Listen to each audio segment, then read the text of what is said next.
Good afternoon, everyone. Today is Monday, June 17th, 2024. I'm Donna Will, Professional Development Coordinator for the Maryland Department of Health's Developmental Disabilities Administration. We welcome you to today's General Ledger Collection Template Training and Technical Assistance webinar. On the panel today, we have Elizabeth Peters, DDA Special Assistant, Marianne Mood, Elizabeth Blake, and Kristen Deal of the Hilltop Institute. Before we begin, I'd like to go over a few things about the webinar. All participants are in listen-only mode. There are two options to hear the webinar, by computer and phone. And if you look at the interface on your right labeled audio, you can click on either the computer or phone to switch for the best option. We will be recording the webinar and posting the session on YouTube and the DDA website. Today's PowerPoint has also been uploaded as an attachment and is available for you to download in the webinar panel box. If you're listening by phone, you can request that it be emailed. Questions can be typed in the question or chat box in the webinar panel, and we'll get to those towards the end of the presentation. So now I'd like to introduce Elizabeth Peters. Good afternoon, Elizabeth. Good afternoon, Donna, and thank you so much to everyone who has joined this afternoon for our General Ledger Collection Template Training and Technical Assistance webinar. We really appreciate you taking the time to be with us this afternoon. So again, just on behalf of the Maryland Department of Health Developmental Disabilities Administration, we wish to welcome you. And with that, I will turn it over to our colleagues at Hilltop. So Kristen, I'll turn it over to you. Thanks, Elizabeth. Good afternoon, everyone. I share Elizabeth's sentiments. We're excited to have you with us for the next hour to walk through the General Ledger template and be able to answer your questions towards the end of the session. So just giving you guys a quick overview of our agenda and our plan for walking through the different documents today. We'll start with an overview of the template. We'll look at the instructions together. We will talk through selecting the right cost category for your costs when entering the data. We have an example template that we'll walk through to show real examples of how your organization would add costs to the template. We've compiled a few frequently asked questions based on outreach we've received from providers and experience with our General Ledger Supplement data collection this past spring. We will walk through instructions on how to submit your template. There's a slide that has all of the information on resources, all of the links you'll need as you work towards completing your template, and then we'll end with some Q&A. Next slide, please. Just a quick overview. We did release the General Ledger template last spring, but just want to remind everyone that this template is serving as the long-term data strategy for DDA. This is what's going to allow them to use data to drive the rate review process. And as a reminder, all providers are required to submit the general template with their fiscal 2024 cost data. The templates are due no later than September 30th. We have not added any new elements to the draft template or the finalized template that was shared last spring. There have been some updates to the template for clarification and for ease of use. These were based on the experiences we had this past spring, and so we're thankful to all the providers who gave us feedback and helped us streamline the template for this 2024 cost data collection. And then on the slide, there is a link where you can find all of the updated materials. So there's an updated template that should be dated May of 2024. Make sure you're using that template, along with the updated instructions, links to past trainings, frequently asked questions, lots of resources on that website for you. And so now, next slide, please. I'm going to go ahead and turn it over to my colleague at Hilltop, Marianne Mood, and she is going to start with an overview of the template. Thanks, Kristen. Let me go ahead and hopefully pull up the instructions.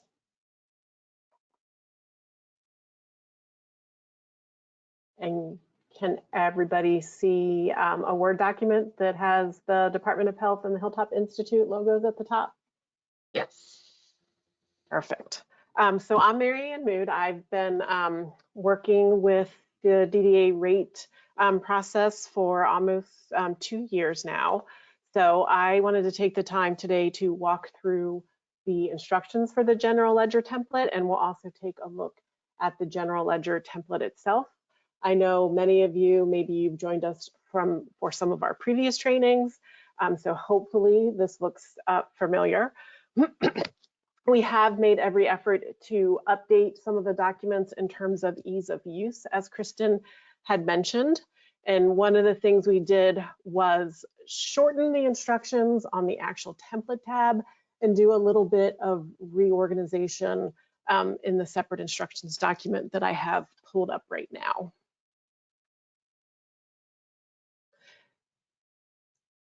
So as Kristen noted, DDA is requiring all DDA provider to submit their general ledger templates by September 30th of this year. That'll include fiscal year 2024 data.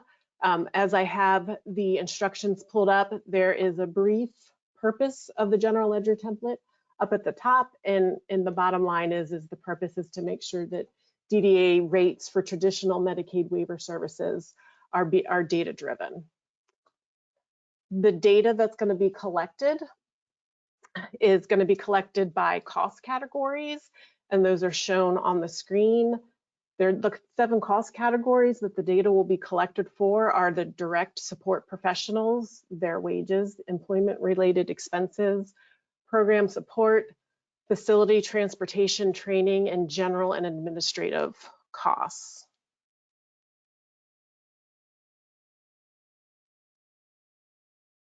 Additionally, the additional data that's going to be collected is it should capture billable and non-billable time. If those of you who provide day hab services, you may have submitted general ledger supplemental data over the summer, and that tried to piece that out into a productivity factor table where you are documenting the hours and the associated cost for non-billable time. We've actually changed the GL template a little bit just to account for that in a more direct way. So it's information that you are already putting in the template, but we tried to make it a little bit more clear, and I'll show that when I pull up the template. So this section goes through the DDA Medicaid data to be collected. It goes through the different cost category data points, as well as the service units and the total Medicaid payments received are some of the other data that's collected, as well as the geographic locations. The instructions defines them for you. It also goes through and talks about the cost allocation and gives you a definition of that. That is on the provider tab, and I'll point that out in a couple of minutes. And then once we get through kind of just the basic data points that is being collected, the instructions then lay out just the template format in terms of there's different colored cells, there's different colored tabs at the bottom of the template. Those of you who have looked at the template, which we hope everybody has up to this point, it's to try to distinguish if you're only providing residential categories, you would know that you would only be looking at the pink tabs. And again, when I pull up the template, I'll illustrate that. When you're actually entering data into the template, this goes through to be looking for the gray cells, and that's where you'll be entering data. And cells that are black, we don't want you to enter any data into.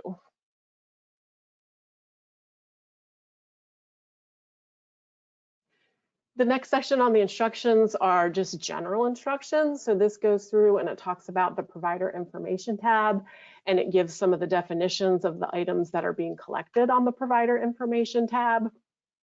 Specifically, there's different levels of DSPs that we give the information for of how they're delineated.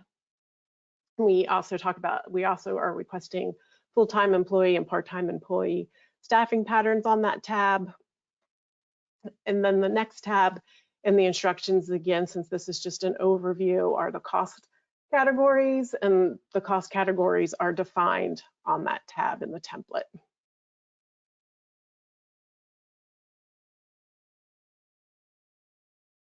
The instructions also have a specific service-specific instructions, and I won't go into each of these here, but so you know that they are here if you need them for reference. There are a lot of tabs. The tabs do go into, if you're billing information through LTSS Maryland or PCIS2, there is space on the tabs to be able to enter in the data for both of those billing systems if needed, if you use both billing systems within fiscal year 24. And then towards the end of the instructions, there's a crosswalk of the general service categories with the specific services noted. Also noted in this general crosswalk are the billing systems that are associated with that specific service. And again, here's the pink, the residential, meaningful day services, the support services, and then targeted case management. And so those are the color-coded cabs when I pull up the template. Also at the end of the instructions is an example of the attestation form that all providers will need to sign and submit with their completed general ledger templates. And then the last portion of the instructions are the cost category descriptions. This is actually the same table that is in the general ledger template, but we wanted to include it in the instructions here as well for reference. And then the last, I was wrong, the last part of the instructions is just examples of items that might be included in the specific cost categories. And I'm now going to go ahead and flip to showing the actual general ledger data collection template. So if somebody can just confirm for me that you can see a lovely Excel sheet. Yes, we can. Thank you. I was like, and I should probably say I don't see you guys right now. Thanks, Elizabeth. So this is the general ledger data collection template. Again, we rolled it out last spring so that providers could start to get familiar with it. We understand that some providers may needed to have done updates on their accounting systems. So not much has changed since then. We've really just tried to listen to provider feedback to clarify instructions and make sure it was as easy to understand as possible. We've actually toned down this first tab. This used to be the instructions tab. This is now the background tab. So it just provides the basic background of the time period for the data that you're going to be collecting, which is fiscal year 24. It provides a link to all of the data, the general ledger data collection template tools, so the instructions, the attestation, as Kristen mentioned, previous videos of previous trainings are also can be accessed if you click on this link. It has a basic information regarding the different geographic territories that are entered because we have rest of state as well as the geographic differential, and so it gives the specific counties in terms of what falls into the geographic differential. Again, a reminder that the gray cells are there for you to input your data and to not add any columns or rows on any of the service tabs. When I pull up a service tab, you do get where you actually need to add a row in terms of your accounting codes, we just ask that you do that above the pink total row. And again, I'll show you that momentarily. So this is just brief background. Again, here's the crosswalk of the services and the color coding for the different tabs. The second tab is the provider information tab. And that's where you'll input your information about your organization, your Medicaid numbers, as well as your DDA provider number, information about the person who's filling out the template, the specific cost category method, or the cost allocation method that you may be using in terms of square footage, attendance, if it's time-based, for each of the different cost categories. Further down is we ask you to fill out the billing system if you're using LTSS Maryland or PCIS2 or a combination of both. Further down, we ask about staffing patterns for DSPs. And then the last table on this tab is the summary of tabs completed. So Once you have entered all your data, this will actually self-populate so that when we are reviewing your data, we know which tabs you entered data into. Again, this is the third tab, so this is the cost categories define tab, and it does list items to include and items to exclude. Examples, this is not an exhaustive list, but just examples of items to include and items to exclude for each cost category.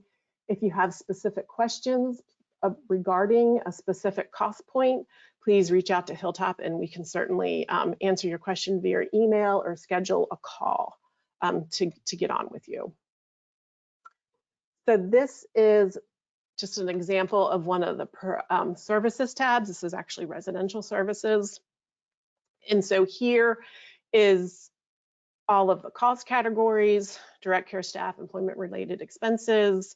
And if I scroll all the way to the right, you see all the 7 cost categories. And all the way to the right is actually where we would like you to enter the units as well as the payments for that service.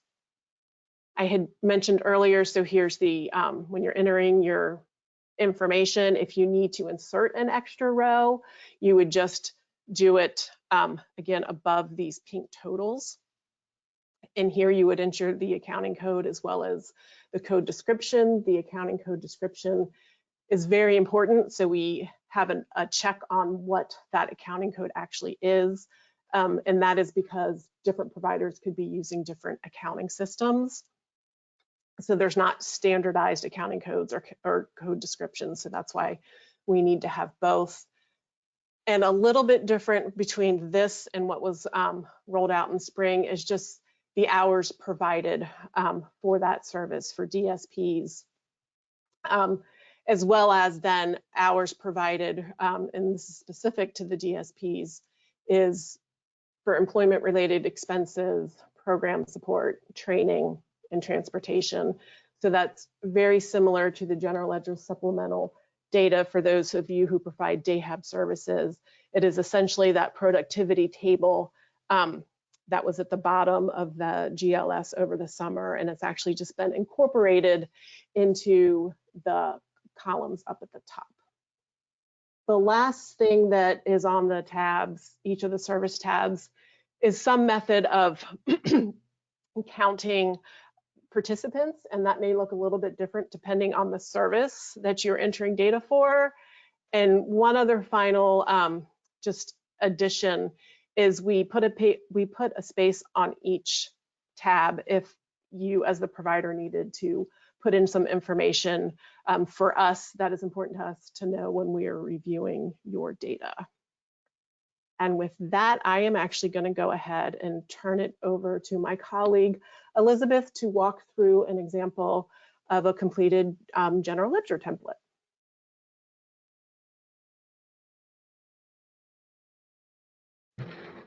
Thanks, Marianne. So I will go ahead and share my screen. And can somebody confirm for me that you are seeing the Excel document for the draft example template? Yeah. Yes, I can see it.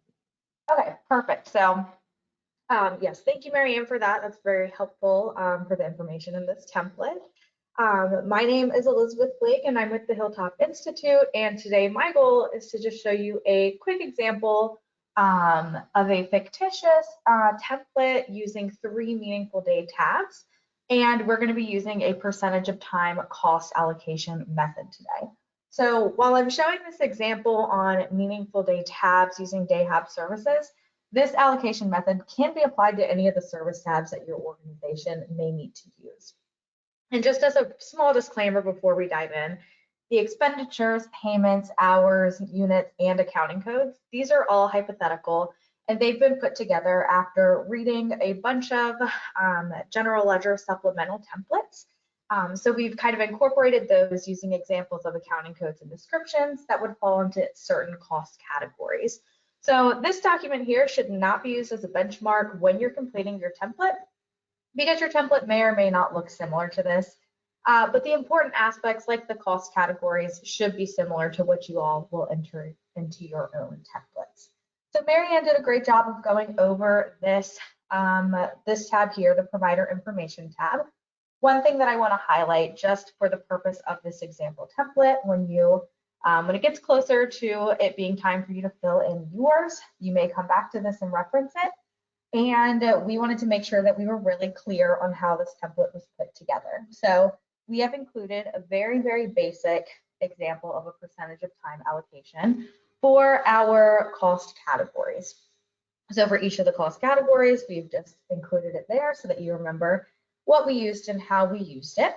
And then in your templates, you also have a space to be able to give us any clarifying and additional details regarding the completion of your template.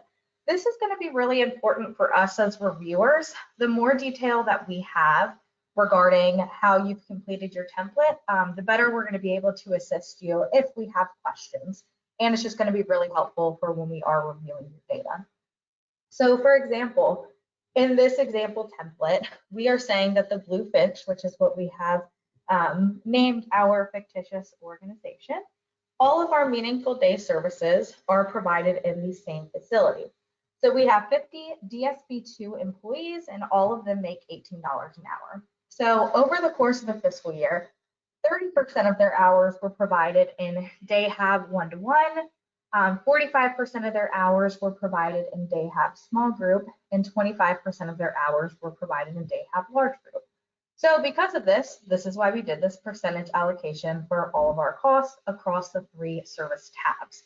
And I know this example is very basic where everybody has the exact same wage. However, if you have different wages, this is still something that you will be able to do as long as you're allocating the percentages correctly across the service tabs. So I'm going to skip over our cost categories to find tab since Mary Ann did a great job of walking through that and what's included here. And I'm just going to jump right into our service tabs.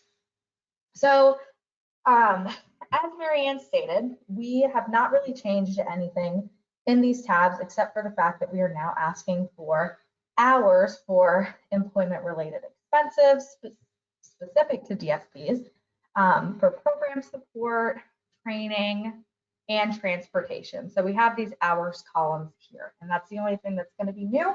Everything else is going to be kept consistent. So really just walking through how we've done this, I stated before, but just as a reminder, the way that we've broken up our costs across the certain tabs or with the service tabs is we've used a percentage allocation. So with this first tab, 30% of the costs are included in here. For our small group tab, 45% of the costs are included here. And then for our large group, 25% of the costs are included here. And let me zoom in here. So the actual line items are very, very similar across the service tabs, and we have tried to do our best to include a lot of different ones for you all to reference, because in our cost categories to find tab, we have our items to include, but it's not an exhaustive list, and neither are these service tabs here in this example, but we have done our best to provide you with plenty of examples of things that might be included. And just as Mary Ann said, if you have any questions about any items, please feel free to reach out to us and we can help you kind of go over where those would be included. So something that I wanted to highlight that I'll also highlight in a minute when we talk about the frequently asked questions is in employment related expenses. So something really common that comes up is fringe benefit and overtime and PTO and where those actually belong. So all of our fringe benefits, the overtime portion of the overtime wages and the PTO are all going to be included in employment related expenses. So we have all that here. We've provided the hours that are specific to DSPs. We've not included any fringe benefits in anything like facility or program support or general and administrative. So just as an example, if you have somebody who's working the front desk at one of your facilities in an administrative position, their wages, the base wage, is going to go into general and administrative. However, if they've worked any overtime, the overtime portion of the wage is going to be reported in employment related expenses. So like I said, we've done our best to include a lot of examples in here when it comes to different line items. So the thing about this template is we use the percentage of time allocation with those percentages that I gave you. So if you were to review this tab or review this example template, scroll down and find all of the grand total expenses in each of the service tabs and add them up, you would find that for one-to-one, the total would be 30% of the total. Here we would have 45% of the total, and then here we would have 25% of the total. So the last thing on this side of the tab that I want to point out is we have this portion of the template here that is really important for you to fill out, and that's including your service units as well as the payments, and that's consistent for each of these tabs here. And then of course you have your rest of state and geographic differential depending on where you're providing services. The other thing is, again, like Marianne said, if you scroll to the bottom of each of those tabs, there's going to be a certain table for you to fill out, and this is going to be different depending on these services. But for the most part, these are asking questions about the average number of participants served annually and the number of unduplicated participants. So you can see the tables are going to look different, even just across these two tabs. And then of course we have notes to the reviewer. So if you wanted to explain one of your code descriptions in a little bit more detail, that would be a great place for you to do that. Or if you wanted to give us more detail about the cost allocation method that you've used. So I am actually going to go ahead and stop sharing my screen here and go back to the PowerPoint that we were working with originally. And if you could go to the next slide, please. Yes, so now I'm going to talk about some of those frequently asked questions. And this is based on communication with providers that we've had over the past couple of months. Like Marianne said, there was a supplemental data collection for DayHab providers. And we had really great interactions and communications with these providers who provided us with some really great feedback and asked some really great questions that we thought would be helpful for you all. So if you could do the next slide, please.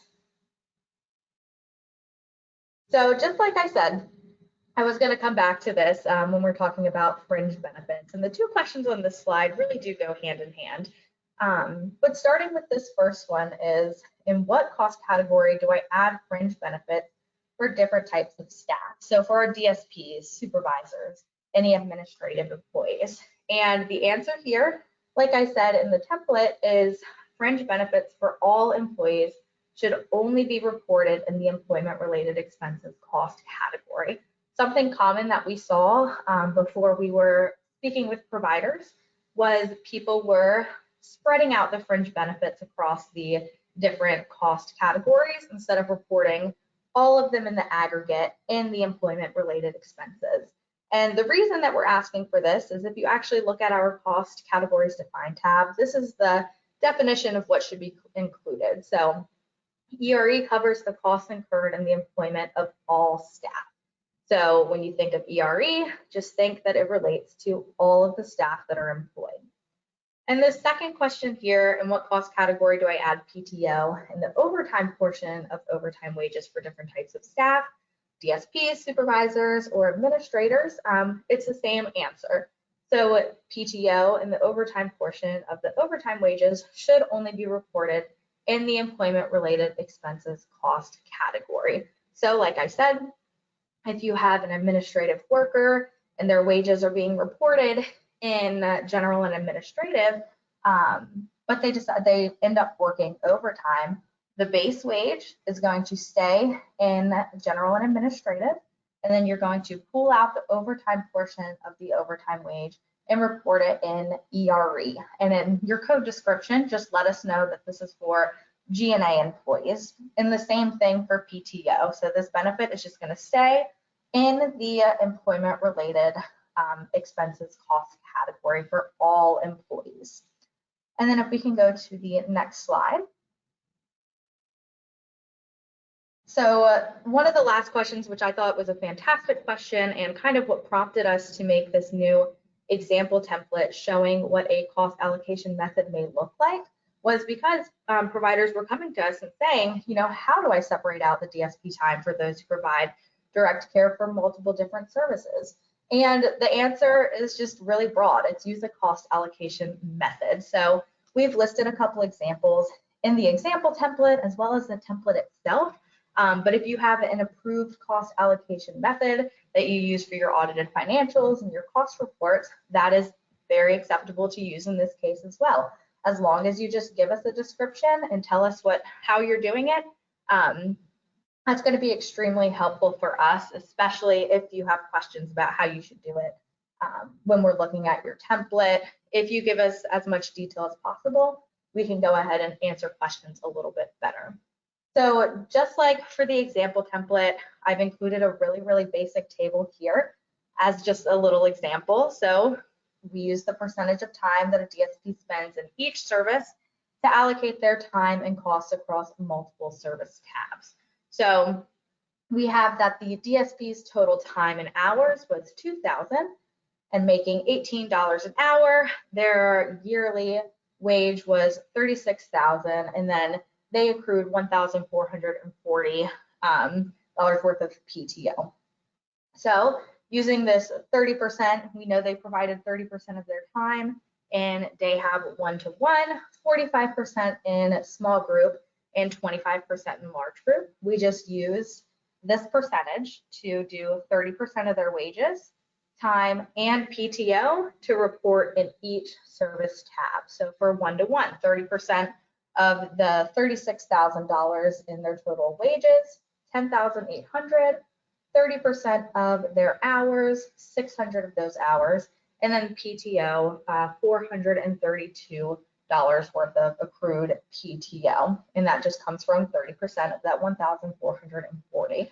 And we did that for small group and large group as well, with those percentage allocations that we've provided in the example template as well as in this slide here. So that is the end of the most frequently asked questions, sorry. I'm gonna go ahead and toss it back to Mary Ann, and she's gonna walk you through how to actually complete the submission of your general ledger template. Great, thanks, Elizabeth. And can I go to the next slide, please? So up on the screen, this is the Qualtrics submission link. So this is the link you will use to submit your general ledger template as well as the signed attestation form. The link will open on July 1st, 2024. And once I hit a couple other points, I'll show you what that will look like if you try to click on it now, since it's not actually open. We do have a reminder when you click on that link right now that the submissions won't be open until July 1, 2024. And also that no email submissions will be accepted. And that is because Hilltop follows CMS's cell suppression policy. And what that means is any cell sizes that are 10 or less are considered to be PHI or protected health information. And Hilltop cannot accept anything with small cell sizes via email. And so if you don't serve a lot of participants, and since we're asking for a lot of unduplicated number of participants in the general ledger template, we ask that you not email them. Even if you don't have small cell sizes, we still are requiring providers to submit their general ledger templates via the Qualtrics submission. Can I get the next slide, please? So if you go and you click on that submission link right now, this is the message that you'll see. So it's not that you've clicked on anything wrong, it's just that it's not open yet. And so we wanted to make sure providers understood that. So once this opens on July 1st, you'll click on this. Then I'll show you what it'll look like when you click on it post July 1st. But this is just a reminder that it's not open yet. And that we do please ask that you use the Qualtrics submission to send us your templates and to please not email them to us. So can I get the next slide, please? So after July 1, this is just screenshots of the template and what it'll look like when you go to submit. So this is, again, just another gentle reminder to please not email any of your GL templates directly to Hilltop. If there's any problems with when you try to upload your templates, so this is what this note is right now on the screen. If there's any issues when you try to upload your templates, one of the things that we would advise you to do first is to make sure that your GL template is an Excel document, because if you try to upload anything that's besides an Excel document, you will not be able to, and the attestation form that has to be signed must be a PDF document. And so again, if you're having issues uploading that, we ask that you check that it's a PDF document first. If any issues still persist, we ask that you send us an email, and we will be checking this frequently when we, particularly once we start to open up submissions. But please send us an email if you're still having any problems. Please do not submit to just emailing the template to us. Just email us a question and we will get in touch with you and we will figure something out. Next slide, please. So this is, once you go through the little intro at the top, we'll then ask for the name of your provider organization, your Medicaid billing number. You may have more than one Medicaid billing number, so if you could just separate them by a comma, we would appreciate that. We also would appreciate it when you put in the name of your provider organization, if it's tied to the name that you used with your Medicaid billing number. There's a lot of times over the summer where we were getting different provider names that didn't necessarily match what was associated with the Medicaid provider number. And by this, I mean, it can be as simple as if you have the, but you don't include the. And so just try to be mindful when you're submitting, just putting in your organization's name. Then we just want the information of the person submitting the GL template, the phone number and the email address, and that's so if we have any questions, we can contact that person about any questions we have when we're reviewing the template. Next slide, please. This is just a picture of what it'll look like for you to upload your GL template as well as the attestation, and there are reminders that to make sure that it's an Excel file as well as a PDF of the attestation form. Next slide, please. This is really the last portion of the submission form, is that you're just going ahead and signing it to let us know that you attest to the accuracy of the information. And then once you've done that, you've uploaded your template as well as the attestation form. You'll click next. And can I get the next slide, please? Once you click next, this is your confirmation of your submission. And it includes, it'll auto-populate with the name of your provider organization as well as the date that you submitted it. Over the summer, we did have a number of providers who wanted to make sure that we got their submissions, which we completely understand. So we wanted to provide providers with something that they could print off. Please print this off before you close the tab for the Qualtrics submission. If you close the tab and you go to open it again in your browser, it's no longer going to be there. Next slide, please. And so this is the resource tab. This is some of the resource information that Kristen had mentioned when we first started. Again, our email address for if you have any questions or technical assistance. The link for all of the resources on DDA's website. And again, the link for the Qualtrics form for you to submit your GL templates. And again, if you have any questions, please don't hesitate to email us. We're always happy to schedule a time to get on the phone and be able to answer those questions if we can't answer them via email. And that is actually done. This is the last slide. So now we're actually going to open it up to questions that providers may have. Thanks. I'm going to go ahead and see what questions we have here in the chat. First question, data for individuals self-directing services should not be included, correct? Only data from LTSS or PCIS2 billing? That is correct. We're looking for all of the traditional services in LTSS Maryland and PCIS 2. Okay. Next question. Can you please provide more information for coordination of community services providers? Are CCS agencies expected to complete the GL template? The TCM template doesn't make sense for CCS. CCS providers don't have direct care staff. We don't transport clients. However, we are required to participate in face-to-face meetings in the community. They're trying to just get some additional clarification and guidance for CCS. Yes, so we are expecting the CCS agencies to submit the template. They have a unique tab. I think it might be helpful for them to reach out to us directly, and we can answer their targeted questions and help them to put their unique costs and the way they provide services in the template. Okay, there was a question about where the template can be found. I did go ahead in the chat, put the link to the DDA website. The GL data collection tool page specifically is where you can find all of the template related materials. So if you take a look in the chat, I did put that link in for everyone.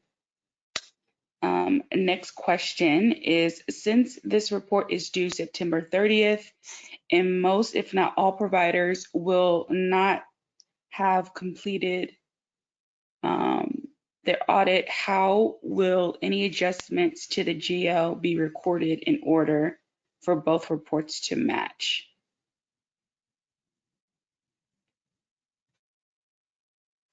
That's a great question.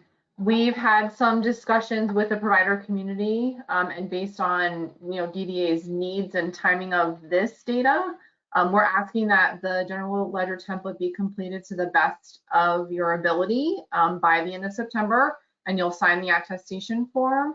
And we're not going to require any edits to the GL after you submit at the end of September. And we do realize that there may be some differences between your audited financials and the data that you submit. Next question. I'm a new provider and we don't have any individuals as of yet. If we still don't have any individuals by the due date, do we still complete the ledger? Another great question. So we're looking for any provider who received reimbursement during fiscal 2024 to submit their data.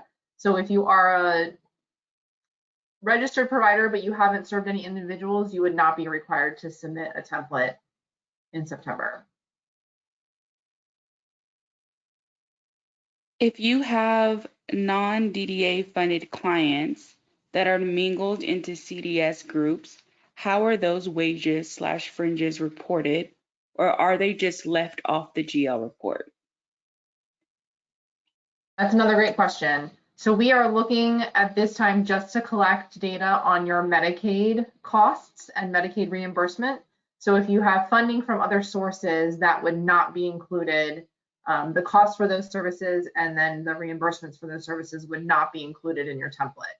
The template should just be inclusive of your Medicaid services. Okay. Next question. We completed the meaningful day ledger back in the spring. Do we have to separate the billable and non-billable time for all DSP in this ledger? If so, how? So the GL template that we're collecting in September looks different than the general ledger supplement that we did this past spring. There is no productivity table at the bottom of the template. We are, however, asking that you report the hours of your DSPs across the different cost categories. So it's a similar way to collect the data, but it looks a little bit different. So you'll put all of the costs of the non-billable time and hours in the right cost category at the top of the template.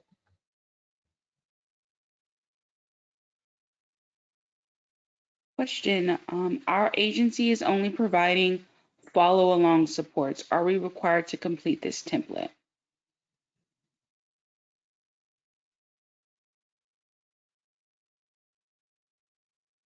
I guess I would ask a clarification, is follow-along supports paid as a waiver service? So for the person that asked that question, if you could put a follow-up to that in the question box, we can come back to that. I'm going to go ahead and move on. Yeah, and Brianna, I can just say, if they're being reimbursed by DDA as a waiver service for, you know, Medicaid participants, then they would need to submit the template. Okay.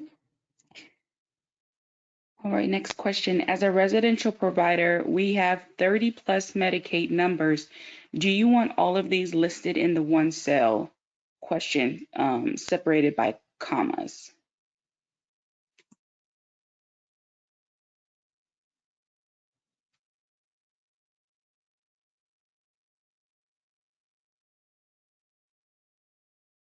Yes, we are looking to get all of the Medicaid numbers that are used for billing.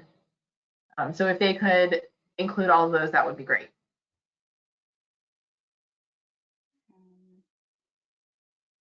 Someone asks, is this, assuming the GL template, essentially the same as the cost report?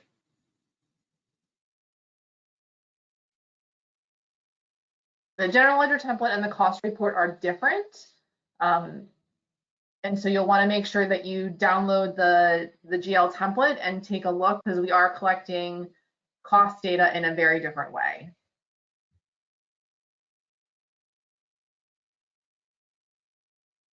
Okay, we have several clients who receive non-DDA funds. We have no way to separate those expenses. Any suggestions? I guess this is similar to the other question, but they're wondering if you have any suggestions on how to separate those expenses out for non-DDA clients.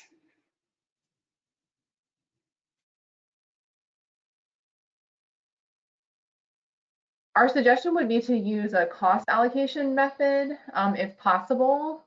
And then if they are including any non-DDA participants or costs in the template data, it will be really important to include that information and share, you know, what may be included or how costs were put in the template that might deviate a little bit from the instructions.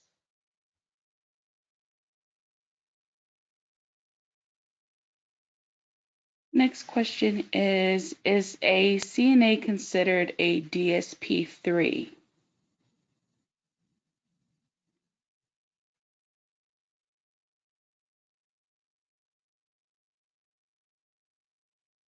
I believe those would be different, but it may be helpful to get a little clarification. So if that provider wants to email us directly, we'd be happy to discuss with them.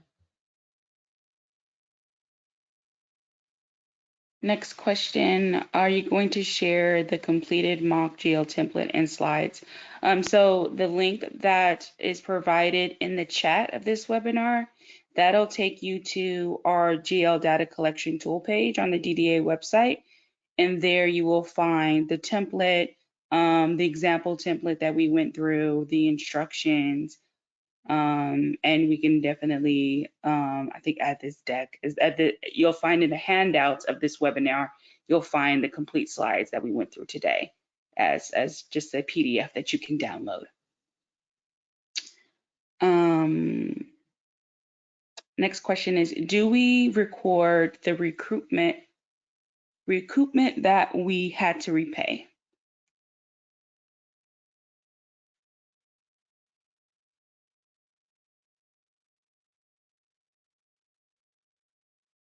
That is a good question. That is the first time that question's come up for us. And so I do think it'd be helpful if that provider can reach out to us directly, and then likely we can include that in our frequently asked questions so the rest of the provider community has that information as well. Okay.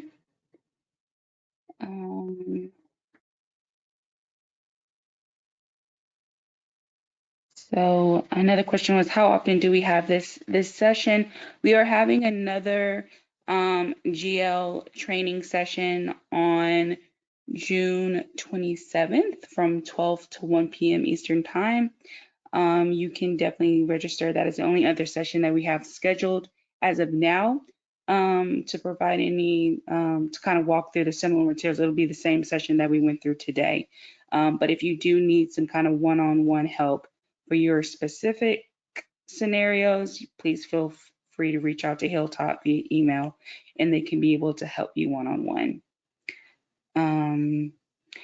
If we use a hybrid, sorry, I'm trying to, such as, okay, if we use a hybrid such as for the first 6 months under DDA PCIS 2 and the following 6 months under LTSS, how do we capture the blended cost on the GL template?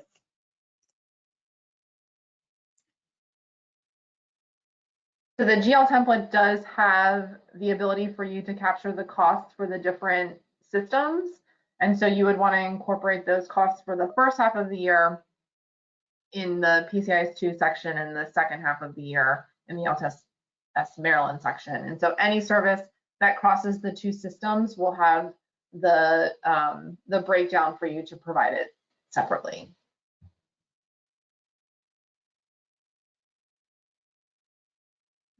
And does non-DDA participants include state-funded individuals in a residential program?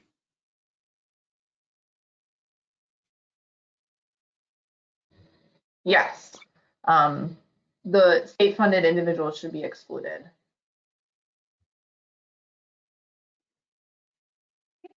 Well, that was our last question.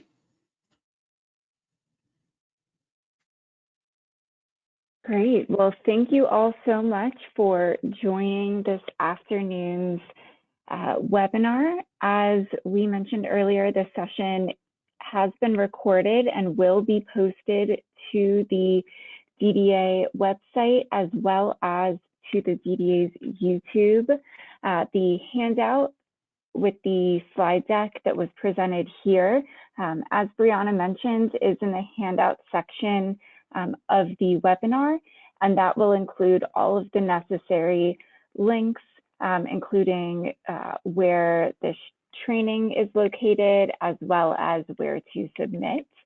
And then just as a reminder, any additional questions and technical assistance, any requests for those can be submitted to Hilltop's email, which is also on the handout. It is dda_rate@hilltop.umbc.edu. So again, on behalf of DDA, as well as Hilltop, we thank you all so much for joining and hope you all have a wonderful rest of your day. Thank you all.